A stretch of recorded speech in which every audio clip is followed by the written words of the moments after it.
Welcome to video 7.9. This is an introduction to the binomial theorem in Pascal's triangle. We're going to review some combination patterns, Pascal's triangle, binomial theorem, and then we're going to use both of those, Pascal's triangle and binomial theorem, to multiply out polynomials without actually having to multiply them out the hard way. Now remember that when we did combinations and permutations, we found that there were certain patterns that you could do when you took certain combinations.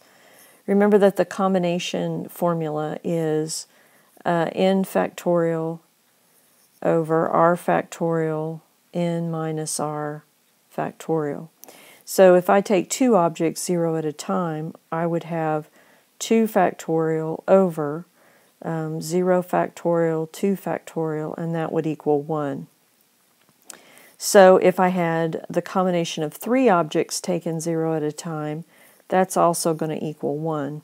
In fact, if I have any objects taken 0 at a time, you just have 1.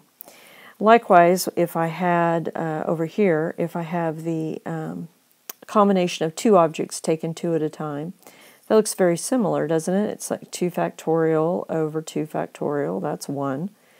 And then 2 minus 2 factorial, which is 0. So this also is 1. So the combination of 3 objects taken 3 at a time is also going to be 1. So anytime then that you have n objects taken n at a time, that's going to equal 1. There are other patterns, and these two we're going to use, and we'll be reminded as we go through Pascal's triangle what the other patterns were.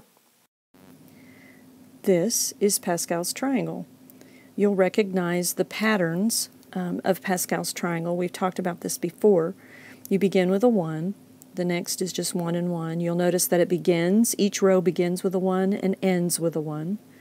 The numbers that you find in the middle are found by taking the previous numbers and adding them together. So 1 and 1 is 2, 1 and 2 is 3, 20 and 15 is 35, 70 and 56 is 126. And then you'll also notice that in this row there's 1, 2. In this row there's 2 3s. Here you've got a 4 and a 4 separated, and then you've got some repeats. So there's lots of patterns in Pascal's triangle. We can actually use Pascal's triangle to find the coefficients when you multiply two binomials together. And we're going to do that on the next screen. But on this one, what I'd like for you to see is that these numbers are, you can actually get these numbers in a different way than just using the pattern. So for instance, you can use combinations. So you'll remember from the previous screen some of the patterns, but we have the combination of one object taken 1 at a time is just, or sorry, 0 taken 0 at a time is just 1. And then the next row I have C. I have one object taken 0, 1 is a 1, and one object taken 1 at a time is a 1. On the next row, if I did the combination of 2 0, 2 1, and 2 2, you would notice that you would get this row right here. 2 objects taken 0 at a time is 1, and 2 objects taken 2 at a time is 1. The next row, these 4 terms, could be the same way. I would have 3 taken 0, 3 1, 3 2, and 3 3. And so you'll notice here, this number and this number are the same. What we're also going to find is that if I were to take a binomial, a plus b, and multiply or take it to the 0 power, I would get 1. If I did a plus b to the first power, I would get 2 terms, both of which have 1 as a coefficient out in front. And if I had a plus b to the second power, I would get 3 terms with these coefficients, which we'll see again on the next screen. But I could actually find any combination. So for instance, this one right here had a 3 as the second one. So this term right here would be the combination of 4 objects, 0, 1, taken 2 at a time. So it's 1 less than the term number. This one right here would be the combinations of 10 objects taken 0, 1, 2, 3 at a time. And I could actually find 120 by taking that combination. And so we're going to use the fact that we can do this later on, but I wanted to go over it in this particular one. Building on what we learned on the last screen, we had a binomial, a plus b to the second power. And if we were to multiply that out, we remember that this is just a plus b times a plus b. Multiplying that out would be a squared plus 2ab plus b squared. And we notice that this is a squared, a to the first, a to the 0. We know from the opposite direction we have b squared, b to the first, b to the 0. And then we also notice that we have coefficients 1, 2, 1, which corresponded to the Pascal's triangle.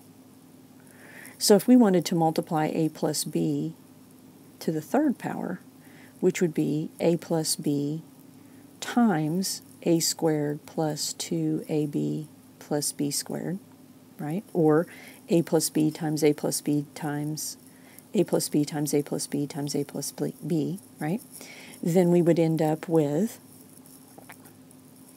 a to the third plus 3 a squared b plus 3 ab squared plus b to the third. Now how on earth did I do that so fast? I did not multiply them out and add like terms, which is what you would do if you didn't know the pattern. Right, so what I do know is that to the third power, the coefficients are 1, 3, 3, 1, or the line in Pascal's triangle.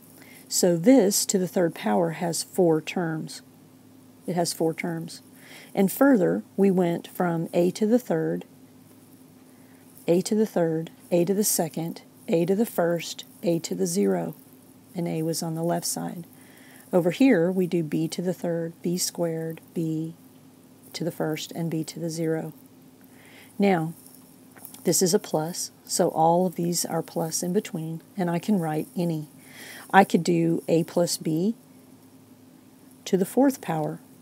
I would pull out the coefficients from the next line of Pascal's triangle, right? It's to the fourth power, so there are 5 terms. And then a is on the left, so I would do a to the fourth, a to the third, a to the second, a to the first, a to the 0. And then start from the left, b to the fourth, b to the third, b squared, b to the first, and b to the 0. There's a plus between, and I've written it out. So much easier than trying to multiply it by hand. Another pattern that I want to show you that is really noticeable is that these two exponents add to 4 every time. So that's why this is a to the 0, because 4 and 0 is 4. So that's another pattern that you're looking for. So these coefficients came from Pascal's triangle.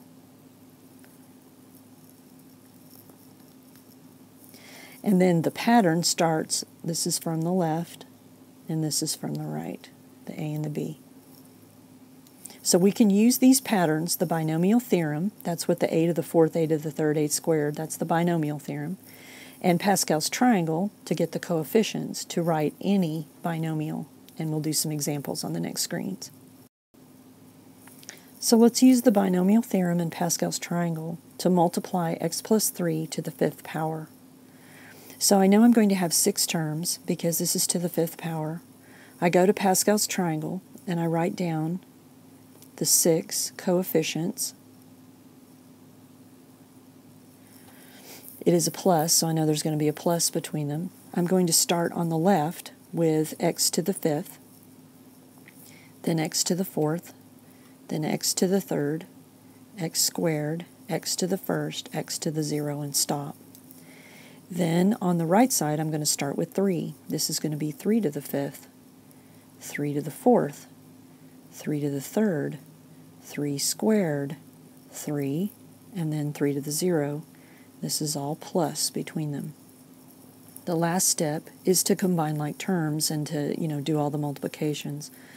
So I'm going to have x to the 5th plus 3 times 5 is 15, x to the 4th plus 3 squared is 9 times 10 is 90, x to the 3rd plus 3 to the 3rd is 27 times 10 is 270, x to the 2nd plus 3 to the 4th is 9 times 9, 81, times 5 is 405,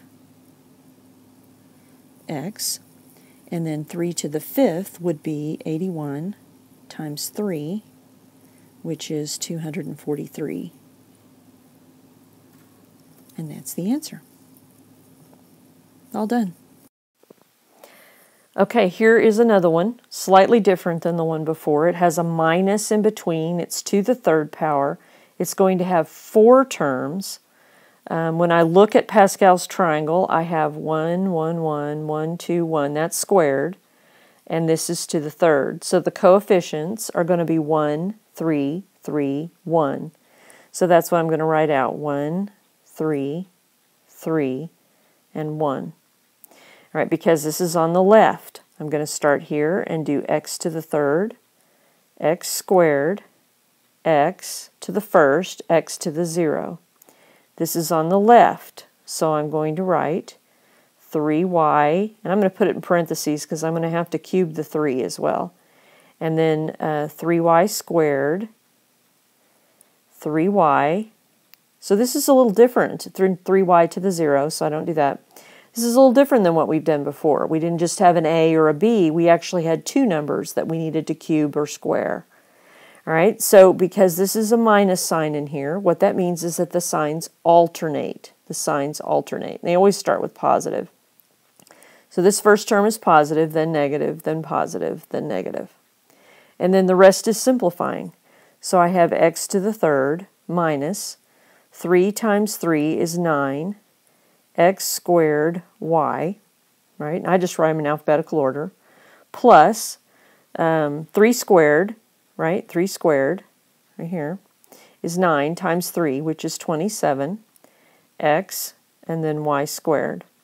And then minus 3 to the 3rd is 27, y to the 3rd.